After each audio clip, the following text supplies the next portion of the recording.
أعوذ بالله من الشيطان الرجيم. بسم الله الرحمن الرحيم. سورة الكوثر مكية. إنا أعطيناك الكوثر فصل لربك وانحر إن شانئك هو الأبتر. سورة الکوثر مکیہ، یہ سورہ کوثر ہے جو مکے میں نازل ہوئی. جمہور مفسرین یہی فرماتے ہیں کہ یہ مکہ مکرمہ میں نازل ہوئی ہے، یعنی ہجرت سے پہلے نازل ہوئی ہے.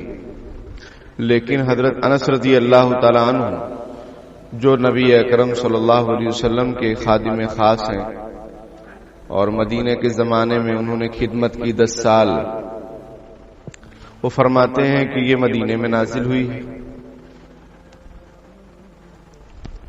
ان کا کہنا ہے کہ نبی اکرم صلی اللہ علیہ وسلم کے بیٹے حضرت ابراہیم، حضرت عبداللہ، ان کے انتقال کے بعد یہ لوگ مدینے میں پیدا ہوئے ہیں. ان کے انتقال کے بعد منافقین نے بڑی خوشیاں منائی تو اللہ تعالیٰ نے یہ سورت نازل فرمائی. دوسرے مفسرین یہ فرماتے ہیں کہ نبی اکرم صلی اللہ علیہ وسلم کی جو اولاد ہیں، بیٹیاں تو ماشاءاللہ سب باحیات رہیں اور اسلام بھی قبول کی، بڑی عمر پائیں، لیکن لڑکے وہ بچپن میں ہی انتقال کر گئے. تو کفار و مشرکین یا منافقین سب یہ لوگ تانا دیتے تھے کہ یہ محمد تو ابتر ہیں. اس سورت کے آخر میں دیکھیے ان شانئک ھو الابتر. ابتر عرب میں اس شخص کو کہتے ہیں جس کی نرینہ اولاد باقی نہ رہے. اس شخص کو کہا جاتا ہے کہ بھائی اس کا تو کوئی بیٹا ہے نہیں، اس کا نام لیوا کوئی ہے نہیں، یہ جب انتقال کر جائے گا تو اس کا جو ہے نام و نشان مٹ جائے گا، کوئی نام لیوا نہیں رہے گا. لڑکیاں تو اپنے گھر چلی جائیں گی اپنے شوہر کے پاس. تو بیٹے سے عام طور پر سلسلہ نسب چلتا ہے، بیٹے سے خاندان بڑھتا ہے. تو یہ وہ لوگ تانا دیا کرتے تھے. اور اس میں ابو لہب جو کہ نبی اکرم صلی اللہ علیہ وسلم کا چچا تھا، وہ بھی خوشیاں مناتا کہ ہاں دیکھو ان کو اولاد نہیں ہے، ان کا بیٹا جو بھی ہو رہا ہے وہ انتقال کر جا رہا ہے. کیونکہ ہجرت سے پہلے نبی اکرم صلی اللہ علیہ وسلم کے بیٹے حضرت قاسم بھی ہیں، ان کا بھی انتقال ہو گیا 2 سال کی عمر میں. حضرت عبداللہ پیدا ہوئے، ان کا بھی انتقال ہو گیا. ذرا نبی اکرم صلی اللہ علیہ وسلم کی اولاد کے سلسلے میں معلومات آپ ذہن نشین فرمائیں کہ آپ صلی اللہ علیہ وسلم کی ساری اولاد حضرت خدیجہ رضی اللہ تعالیٰ عنہ سے ہوئی ہیں، سوائے حضرت ابراہیم رضی اللہ تعالیٰ عنہ کے. وہ آپ صلی اللہ علیہ وسلم کی باندی حضرت ماریہ قبطیہ رضی اللہ تعالیٰ عنہ سے پیدا ہوئے تھے. باقی 4 بیٹیاں اور 2 بیٹے حضرت خدیجہ رضی اللہ تعالیٰ عنہ سے ہی ہوئے ہیں. نبی اکرم صلی اللہ علیہ وسلم کی شادی حضرت خدیجہ رضی اللہ تعالیٰ عنہ سے جب آپ کی عمر 25 سال کی تھی اور حضرت خدیجہ رضی اللہ تعالیٰ عنہ کی عمر 40 سال تھی تو ہوئی. 5 سال کے بعد حضرت زینب رضی اللہ تعالیٰ عنہ پیدا ہوئی. یعنی نبی اکرم صلی اللہ علیہ وسلم جب 30 سال کے ہوئے تو آپ کے گھر میں پہلی اولاد ہوئی حضرت خدیجہ رضی اللہ تعالیٰ عنہ سے حضرت زینب رضی اللہ تعالیٰ عنہ، جو آپ صلی اللہ علیہ وسلم کی بڑی بیٹی ہیں. حضرت مولانا الیاس گھمن صاحب دامت برکاتہم یہ بات فرماتے ہیں کہ دیکھیے نبی اکرم صلی اللہ علیہ وسلم کے گھر میں پہلی اولاد 5 سال کے بعد آ رہی ہے. اور ہمارے معاشرے میں کیا ہے، شادی ہوئی 1 سال نہیں ہوا کہ علاج معالجہ شروع، کیا اولاد نہیں ہو رہی. وہ لڑکی والے الگ ٹینشن میں، لڑکے والے الگ ٹینشن میں. ساس بہو کو بولتی ہے، اور اسی طریقے سے لڑکے کے گھر آنے والے لڑکے کو بولتے ہیں کہ کیا بات ہے، اولاد نہیں ہو رہی، فلاں ڈاکٹر سے ملے، اس سے ملو، اس سے ملو، یہ علاج کرو، وہ علاج۔ ابھی 1 سال ہوئے شادی کو، اور یہاں نبی اکرم صلی اللہ علیہ وسلم کی شادی کس عمر میں ہو رہی؟ 25 سال کی عمر میں۔ پہلی اولاد آپ کو جو گھر میں آ رہی حضرت زینب رضی اللہ تعالیٰ عنہا کس عمر میں؟ جب آپ کی عمر 30 سال تھی، یعنی 5 سال کے بعد پہلی اولاد پیدا ہوئی۔ تو حضرت مولانا الیاس صاحب محمد دامت برکاتہ میں فرماتے ہیں کہ دیکھیے اس میں ٹینشن نہیں لینا چاہیے، اور ہم بھی یہی سمجھاتے ہیں لوگوں کو کہ دیکھیے نبی اکرم صلی اللہ علیہ وسلم کے گھر میں جب پہلی اولاد 5 سال کے بعد ہو رہی ہے تو ہم لوگ تو امتی ہیں، ٹینشن کیوں لے رہے ہیں؟ 5-7 سال اگر ہو جا رہے ہونے دو۔ کتنے لوگ ہیں جن کی شادیاں ہو گئیں 10 سال بعد، 15 سال بعد، 7 سال بعد اولاد اللہ تعالیٰ نوازتا ہے۔ اللہ کے پاس جو خزانے ہیں وہ سب دینے کے لیے ہیں، رکھنے کے لیے تھوڑی ہے ہماری طرف فریز میں رکھ دو کام آتا رہے گا، ڈی فریزر میں رکھ دو گوشت پورا سال چلتا رہے گا۔ یہ تو ہمارا مسئلہ ہے جمع کرنے کا، سمجھ میں آئی؟ اللہ تعالیٰ کے یہاں تو سب عطا کے لیے ہیں، ہمیں بس مانگنا چاہیے، ہمیں اس سے لو لگانا چاہیے۔ ہم نبیوں کے بارے میں دیکھیں، حضرت زکریا علیہ السلام کا کل ذکر ہوا سورہ مریم میں، تو اس میں یہی بات ہے، حضرت زکریا علیہ السلام اللہ پاک سے دعا کر رہے ہیں، اللہ میرے بال سفید ہو جا رہے ہیں، میری ہڈی کمزور ہو جا رہی ہے، مجھے اولاد سے نواز دیجئے، کوئی وارث دے دیجئے، یرثنی ویرث من آل یعقوب، اے اللہ میرا کوئی وارث بنا دیجئے اور آل یعقوب کا وارث بنا دیجئے، فہب لی من لدنک ولیہ، اپنی طرف سے کوئی بہترین دوست عطا فرما دیجئے، کوئی ایک وارث عطا فرما دیجئے۔ اب حضرت زکریا علیہ السلام کی بیوی بانجھ ہیں، اللہ تعالیٰ فرماتے ہیں کہ یا زکریا انا نبشرک بغلام اسمہ یحییٰ لم نجعل له من قبل سمیہ، اے زکریا ہم تم کو ایک غلام، ایک لڑکے کی خوشخبری دیتے ہیں اور اس کا نام یحییٰ ہوگا، اور آج تک کسی نے یہ نام رکھا بھی نہیں ہے۔ قال رب انا يكون لي غلام وكانت امراتي عاقرا وقد بلغت من الكبر عتيا، حضرت زکریا علیہ السلام تعجب کے مارے کہتے ہیں کہ اے اللہ مجھے ہمارے یہاں بچہ کیسے ہوگا، میری بیوی تو بانجھ ہے اور میں تو بہت بوڑھا ہوں۔ اللہ تعالیٰ فرماتے ہیں قال كذلك قال ربك هو علي هين وقد خلقتك من قبل ولم تك شيئا، کہ اسی طرح سے ہوگا، اسی کنڈیشن میں ہوگا، اور یہ تمہارے رب کے لیے بڑا آسان ہے، اور اللہ نے تم کو پیدا کیا جبکہ تمہارا کوئی وجود بھی نہیں تھا، اب تم سے تمہاری اولاد کو پیدا کریں گے تو تمہارا تو وجود ہے نا بھائی، تم کچھ نہ تھے تو اللہ نے پیدا کیا، اب تم ہو، اس کے ذریعے سے دوسرا سیمپل بنانا کیا مشکل ہے۔ آگے حضرت مریم رضی اللہ تعالیٰ عنہ کا ذکر ہے کہ ان سے بھی کہا گیا کہ بھائی تمہیں بیٹا ہوگا، کہنے لگی کہ قالت انا یکون لی غلام ولم یمسسنی بشر ولم اک بغیا، کہ بچہ کیسے ہوگا، میری تو شادی بھی نہیں ہوئی اور میں نے کوئی غلط کام بھی نہیں کیا۔ قال كذلك قال ربك هو علی ہین ولنجعلہ آیۃ للناس، اللہ تعالی نے فرمایا اسی طرح سے ہوگا، اور یہ تمہارے رب کے لیے بڑا آسان ہے، اور اللہ ایک نشانی بنانا چاہتے ہیں کہ بغیر باپ کے بھی اولاد ہو سکتی ہے اگر اللہ چاہے، بغیر ماں باپ کے بھی اولاد ہو سکتی ہے، حضرت آدم علیہ السلام، حضرت حوا علیہ السلام کی شکل میں، اور بغیر باپ کے بھی اولاد ہو سکتی ہے حضرت عیسیٰ علیہ السلام کی شکل میں، اور بیوی بانجھ ہے۔ وزکریا اذ نادى ربه رب لا تذرني فردا وانت خیر الوارثین، آج 17واں پارہ پڑھا جائے گا، اس میں یہ بات آئے گی سورہ انبیاء میں کہ زکریا علیہ السلام نے دعا کی، اللہ اولاد نہیں ہے، کوئی بہترین وارث دے دیجئے، بہترین وارث تو آپ ہی ہیں لیکن کوئی وارث ہو جائے تو اچھا ہے۔ تو اللہ تعالی نے کیا فرمایا، فاستجبنا له ووهبنا له یحییٰ، ہم نے زکریا علیہ السلام کی دعا قبول کی اور ان کو یحییٰ عطا فرمایا بیٹا، اور واصلحنا له زوجا، ان کی بیوی کو ہم نے صحیح کر دیا۔ ان کی بیوی کیا تھی؟ بانجھ تھی۔ بانجھ وہ عورت کہی جاتی ہے ہمارے معاشرے میں جس کو اولاد نہیں ہو سکتی، ڈاکٹر میڈیکل کا یہ کہنا ہے، لیکن میڈیکل سے بڑھ کر اللہ ہے۔ دنیا کی تمام طاقتیں اسباب کی محتاج ہیں اور اللہ مسبب الاسباب ہے، اسباب کو پیدا کرتا ہے، وہ اسباب کا محتاج نہیں ہے۔ قرآن کہہ رہا ہے وَأَصْلَحْنَا لَهُ زَوْجَهُ، ہم نے ان کی بیوی کو صحیح کر دیا۔ تو کیا کرنا چاہیے؟ دعا کرنا چاہیے، اللہ تعالیٰ سے مانگنا چاہیے، مایوس نہیں ہونا چاہیے اور جلدی سے علاج و معالجے کے چکر میں نہیں پڑنا چاہیے۔ علاج و معالجے کے چکر میں پڑنے کی وجہ سے باڈی خراب ہو جاتی ہے، مرد کی بھی عورت کی بھی، اور ٹیسٹ ٹیوب بیبی جو سسٹم ہے وہ ناجائز اور حرام ہے۔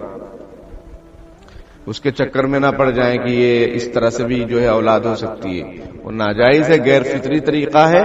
جو صحیح طریقہ ہے اس کو اپنائیے، اللہ تعالیٰ ظالم تھوڑی ہے، اللہ تعالیٰ دعاؤں کو سنتے ہیں۔ تو بہرحال یہ سورہ کوثر ہے، مکے میں نازل ہوئی۔ اس کا بیک گراؤنڈ شان نزول کیا ہے، کیوں نازل ہوئی ہے؟ تو حضرت انس رضی اللہ تعالیٰ عنہ کی روایت آپ کے سامنے آئی، ان کا کہنا ہے مدینے میں نازل ہوئی، لیکن عام مفسرین، اکثر مفسرین کا کہنا ہے نہیں، یہ مکے میں نازل ہوئی، اور دیکھیے یہاں مکیہ بھی لکھا ہوا ہے۔ وجہ کیا بنی کہ آپ کی نرینہ اولاد حیات نہیں رہتی تھی، انتقال ہو جاتا تھا، تو لوگوں نے تانا دینا شروع کیا کہ تو محمد ہے، ابتر ہے، اس کا کوئی نام و نشان اس کا مٹ جائے گا، کوئی نام لینے والا نہیں رہے گا، ہماری دیکھو اولادیں ہیں، ایسا ہے ویسا، دنیا بھر کی باتیں مشرکین کرتے تھے۔ تو آپ صلی اللہ علیہ وسلم کو تکلیف ہوتی تھی، اللہ پاک نے یہ صورت نازل فرمائی اس وقت۔ اور رہی بات یہ کہ آپ صلی اللہ علیہ وسلم کی اولاد، تو میں نے ذکر کیا کہ حضرت زینب رضی اللہ تعالیٰ عنہ، حضرت ساری اولاد، 4 بیٹیاں 2 بیٹے حضرت خدیجہ سے، اور ایک بیٹا حضرت ماریہ قبطیہ رضی اللہ تعالیٰ عنہ سے، جو آپ صلی اللہ علیہ وسلم کی باندی تھی، حضرت ابراہیم ان سے پیدا ہوئے، اور سب بچپن میں انتقال کر گئے۔ مفسرین نے لکھا اس کی وجہ یہ ہے کہ دیکھو ابھی زکریا علیہ السلام کا ذکر ہے، وہ کیا مانگ رہے تھے؟ وارث، تاکہ نبوت کا سلسلہ چلے خاندان میں۔ تو مفسرین فرماتے ہیں کہ اللہ تعالیٰ نے آپ کے بیٹوں کو زندگی بخشی نہیں، اس لیے نہیں بخشی کہ آپ خاتم النبیین ہیں، آپ خاتم الانبیاء ہیں، آپ کے بعد کوئی نیا نبی آنے والا نہیں ہے۔ کہیں ایسا نہ ہو کہ آپ کے انتقال کے بعد گلو کرنے والے لوگ، حد سے بڑھنے والے لوگ آپ کے بیٹوں کو کہیں نبی نہ ماننے لگ جائیں، آپ کا جانشین نہ ماننے لگ جائیں کہ بھائی یہ تو حضور کے وارث ہیں اور یہ تو نبی کے بیٹے ہیں تو نبی ہوتے ہیں، کیونکہ اوپر ایسا سسٹم چلا ہے کہ حضرت ابراہیم علیہ السلام، ان کے بیٹے اسماعیل علیہ السلام، ان کے بیٹے حضرت اسحاق علیہ السلام، اسحاق علیہ السلام کے بیٹے یعقوب علیہ السلام، یعقوب علیہ السلام کے بیٹے یوسف علیہ السلام، یہ ایک سلسلہ ہے، تو وہ سلسلہ کہیں ادھر نہ جاری کر دیں لوگ۔ تو یہ حکمت اللہ تعالیٰ کی تھی کہ نرینہ اولاد یعنی بیٹے وہ بچپن میں ہی انتقال کر گئے نبی اکرم صلی اللہ علیہ وسلم کے۔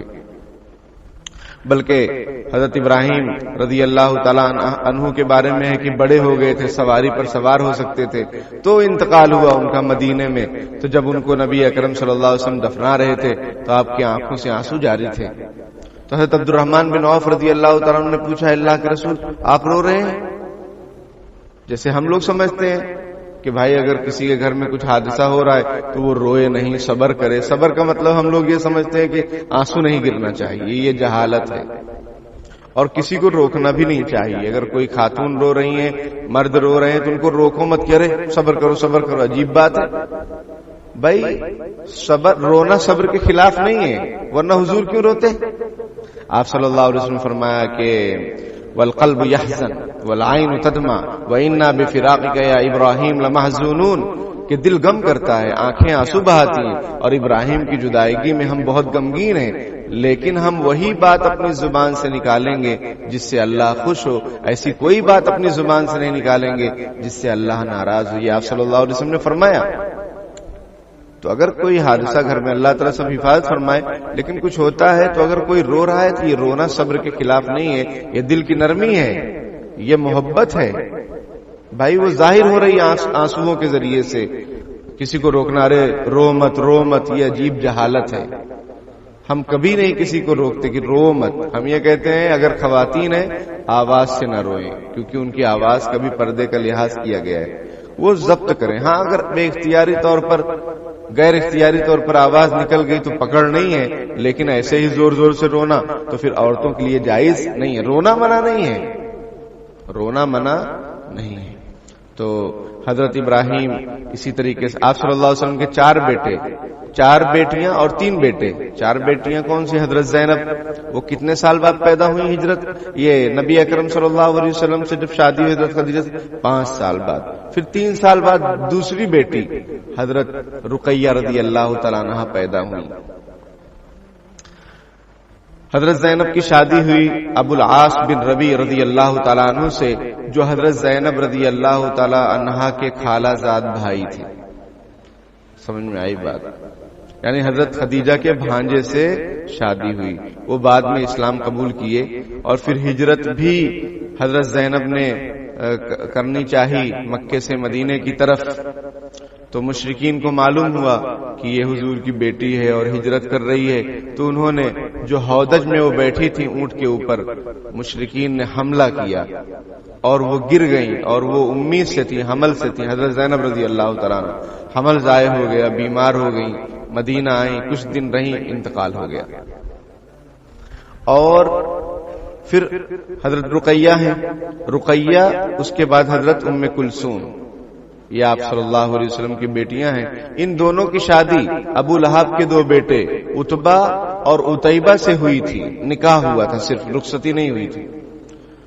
پھر ابو لہب بہت اسلام دشمن تھا، اور پھر سورہ لہب نازل ہوئی، تو اس نے اپنے بیٹوں سے کہا کہ محمد کی بیٹیوں کو طلاق دے دو، تو ان دونوں نے طلاق دے دیا۔ تو نبی اکرم صلی اللہ علیہ وسلم نے حضرت رقیہ رضی اللہ تعالیٰ عنہا کی شادی حضرت عثمان رضی اللہ تعالیٰ عنہ سے کی۔ پھر غزوہ بدر کے موقع پر سب لوگ، تو بہت سارے صحابہ کرام مدینے میں رہ گئے تھے اور کچھ غزوہ بدر میں تھے 313۔ جب غزوہ بدر کی خوشخبری لے کر مدینے میں ایک شخص آیا، ایک صحابی آئے، تو سب لوگ حضرت رقیہ رضی اللہ تعالی عنہا کو دفن کر کے جنت البقیع سے واپس لوٹ رہے تھے۔ حضرت عثمان رضی اللہ تعالیٰ عنہ کو نبی اکرم صلی اللہ علیہ وسلم نے اجازت نہیں دی کہ آپ غزوہ بدر میں شریک ہوں۔ آپ صلی اللہ علیہ وسلم نے فرمایا کہ آپ کی بیوی بیمار ہے، آپ اس کے پاس رہیے۔ دین یہ ہے کہ حقوق العباد کا خیال رکھا جائے، وہ بھی دین ہے۔ ہم لوگوں کا مسئلہ یہ ہوتا ہے، ماں باپ بیمار ہیں، بیوی بچے پریشان حال ہیں، کوئی مسئلہ نہیں ہے، بس کچھ بھی ہو اپنا الگ ہی چلتے ہیں، سمجھتے یہ دین ہے۔ نہیں، اپنے ذمے میں جن کے حقوق ہیں، بیوی ہیں، بچے ہیں، ماں باپ ہیں، ان کا خیال رکھنا، پھر دین کا کام کرنا، یہ دین ہے۔ اور ان کے خیال کو چھوڑ دینا اور پھر دین کے کام میں لگے رہنا، علم حاصل کرنا یا اور بھی جو بھی دینی شعبے ہیں اس میں لگے رہنا اور حقوق العباد کا خیال نہ رکھنا، یہ دین نہیں ہے، دین کے خلاف ہے۔ تو حضرت نبی اکرم صلی اللہ علیہ وسلم نے حضرت عثمان کو روک دیا کہ تمہاری بیوی بیمار ہے، تم کہاں غزوہ بدر میں شرکت کرو گے؟ الگ غزوہ بدر کی کتنی بڑی فضیلت ہے۔ تو پھر حضرت رقیہ کے انتقال کے بعد نبی اکرم صلی اللہ علیہ وسلم نے اللہ تعالیٰ کے حکم سے حضرت ام کلثوم کی شادی حضرت عثمان سے کی، یعنی اپنی دوسری بیٹی دی۔ اسی وجہ سے حضرت عثمان کو ذو النورین کہا جاتا ہے، 2 نور والے کی 2 بیٹیاں نبی اکرم صلی اللہ علیہ وسلم کی حضرت عثمان کے نکاح میں تھیں۔ پھر حضرت ام کلثوم کا بھی انتقال ہو گیا، تو نبی اکرم صلی اللہ علیہ وسلم فرمایا کہ میری اور کوئی بیٹی ہوتی۔ حضرت فاطمہ تھی، یہ نبوت کے 1 سال بعد پیدا ہوئی، حضرت فاطمہ رضی اللہ تعالیٰ عنہ، ان کی شادی حضرت علی سے ہوئی۔ اب ادھر حضرت ام کلثوم کا انتقال ہو گیا، حضور نے فرمایا میری اور بھی بیٹیاں ہوتی تو میں وہ عثمان کے نکاح میں دیتا۔ تو 4 بیٹیاں نبی اکرم صلی اللہ علیہ وسلم کی، اور بیٹوں کے بارے میں حضرت قاسم، بعض روایتوں میں ہے کہ حضرت زینب کے بعد پیدا ہوئے، بعض میں ہے کہ پہلے پیدا ہوئے، یعنی پہلے بیٹا ہوا پھر بیٹی ہوئی، لیکن اکثر یہی ہے کہ حضرت زینب کے بعد حضرت قاسم پیدا ہوئے، 2 سال کے ہوئے کہ انتقال ہو گیا۔ وہی اس کے بعد پھر حضرت عبداللہ، ان کا لقب طیب اور طاہر ہے، ان کا بھی انتقال ہو گیا۔ پھر حضرت ابراہیم جو حضور کے بیٹے ہیں حضرت ماریہ قبطیہ سے، ان کا بھی انتقال ہو گیا۔ 4 بیٹیاں اور 3 بیٹے۔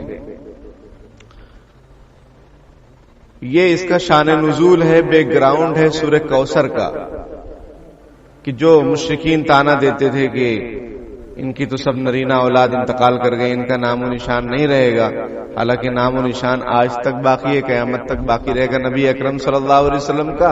اور جو اعتراض کرنے والے تھے ان کو تو کوئی جانتا بھی نہیں ہے. ان کا نام اس لیے لیا جا رہا ہے، وہ بھی حضور کی بدولت لیا جا رہا ہے، اور وہ بھی دل سے نہیں لیا جا رہا ہے، نہ چاہتے ہوئے لیا جا رہا ہے کہ ان لوگوں نے خوشیاں منائی تھی. اور آج بھی دنیا میں اگر آپ دیکھیں محمد نام کے کروڑوں انسان ملیں گے آپ کو، لیکن ابو لہب، ابو جہل، عاص بن وائل اور عتبہ ایسے نام آپ کو کہیں سننے میں بھی نہیں آئیں گے. تو اللہ تعالیٰ نے کیسا نام و نشان رکھا. بہرحال باقی تفسیر انشاءاللہ کل آپ کے سامنے پیش کی جائے گی. وقت ہو گیا. واخر دعوانا الحمدللہ رب العالمین.